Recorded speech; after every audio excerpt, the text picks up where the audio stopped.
welcome to the fourth act, where the story and the conflict continue after the credits. I'm Alex. And I'm Phil. And we are a fairly new movie reviewing channel. I'll allow it. And today we are doing episode 6, BlacKkKlansman. It is a Spike Lee joint, directed by Spike Lee, starring John David Washington and Adam Driver. And as usual, we're talking spoilers. These are spoiler reviews, spoilers. And if this is your first time watching, let me just tell you how this goes. Do it. We've each established some thoughts, the thoughts that kind of stuck with us most leaving the theater. And we're going to take turns saying our thoughts out loud, and the other person can either agree or disagree. If he agrees, we're going to move on. But if he disagrees, then we're going to hash it out. We will. And I'll start. Go ahead. So, this is not even really the movie. It's with the marketing, and that's the problem that I have with it. It was kind of billed as this action buddy comedy, or like that's what I interpret it as, and it wasn't that. And let me just give you a breakdown here. I heard the premise. I was immediately excited. I saw the trailer. Woot woot. That's me being excited again in a different way. And then I watched the film, and it was fantastic, but it was a bit slow. And I have no problem with the slow film and being immersed into it, but it's very hard to switch gears when you go to the theater expecting a buddy comedy, an action film set in the 70s, and you get a slower 2-hour and 15-minute movie. I'm gonna disagree, but I understand where you're coming from. Okay. Because I never saw I never really watched a lot of trailers for this movie, but absolutely, unfortunately, watching a movie and how you experience is highly dependent on who you're with, where you are, and what your expectations are. And I just want to add a small thing. I went in the theater, like I said, thinking about like a buddy comedy action film set in the 70s. Didn't get that as much as I thought I would, but I left with a really, really good film in mind. I'm very glad I got nominated. I think it's an important story. I dug it. Here's my first one. That Spike Lee really knows how to make people mad at how hateful people can be. That's just what he's good at. He's good at it. I mean, okay. Yeah, I had not seen that many Spike Lee films. I've only seen this and Do the Right Thing, but I mean... And in Do the Right Thing, he does the same thing. I think he maybe does it a little bit better in Do the Right Thing, personally, but... Yeah. Yes. I mean, and then he equates it to today, how we're very divided. Yeah, no, and how that has been an ongoing problem, and... No, I mean, I agree. All right, I'll give you that. Got him. Got him. I think, though, with everyone being mad at each other, though, what didn't work for me, I think, in this was John David Washington's character, Ron Stallworth, his relationship with Patrice. Like, they had conflicting interest, and that was very, like, high tension. But I didn't think it was heightened enough for my own well-being, for my own entertainment, for my own amusement. I'll passively disagree. Passively, will you? Because, maybe it's a storyline that didn't lead to an explosion like the other ones did. No. But, it's there. It's there and it serves its purpose, right? He's in an identity crisis. He's being pulled in two different directions, and why can't he just be him in the middle?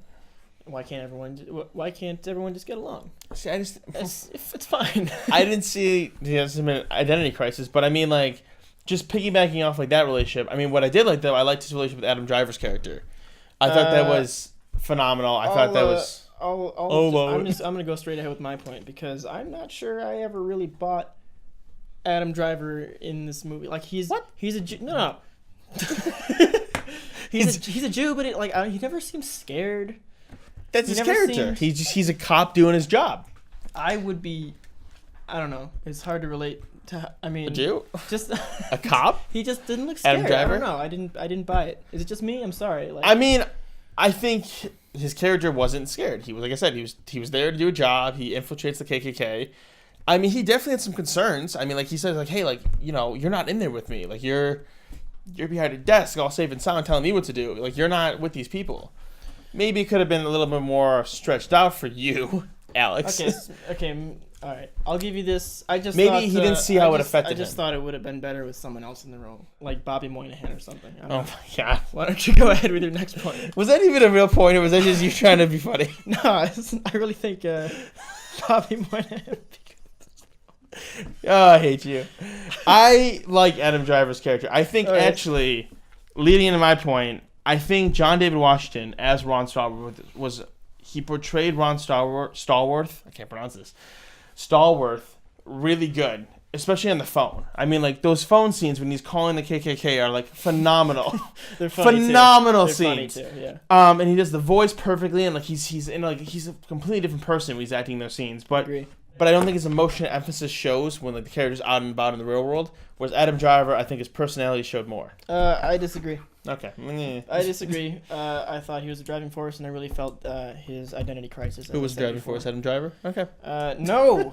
Good No! one. Good one. Okay. Let me get my last point out real quick. Sure. It's hard to believe to me that people can be that narrow-minded. I'm kind of contradicting myself a little bit because I said he was good at making people mad, but like, I don't know. It felt like we were in like this hyper realism where like everyone was just this caricature of an angry person.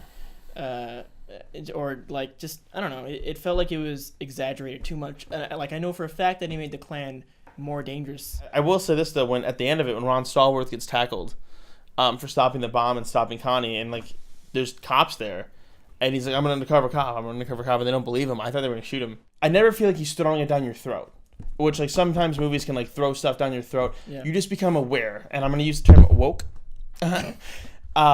For woke for the older people, or just when you get made aware. But yeah, no, it's definitely a very important film. I really enjoyed this film, not for the reasons I expected to enjoy it, but for different reasons, which I'm glad that I found those reasons. I've got a few points to rattle off real quick. It's official. Topher Grace is only meant to play 70s characters. And I never knew Steve Buscemi had a brother. What? That blew my mind. That's Steve Buscemi in the film. That is not Steve Buscemi in the film. If you thought that was Steve Buscemi in the film, you're wrong. That was Steve Buscemi's brother. You're kidding me. And he has a brother, and that's weird. He's I mean, it's not weird, but he's just a little bit different looking. That's that's what. Go ahead, not weird. Make it quick. I think Topher Grace was amazing in this film as well. I think he should be nominated for Best Supporting Actor. Okay. There we go. I said it. It's on the table. And real quickly too, the KKK scenes, they were shot in a way that I think they really weren't scary, but it was more interesting. You saw Adam Driver infiltrate the KKK. It was like in the basement of a house or like in like the bar, and it was never like tense for me. There was moments, but it was really interesting. So I appreciate what Spike Lee brought to that, and the poster was amazing for this film. Which poster? The one with John David Washington in it, and he's wearing a KKK mask, and then it says like "Infiltrate Hate."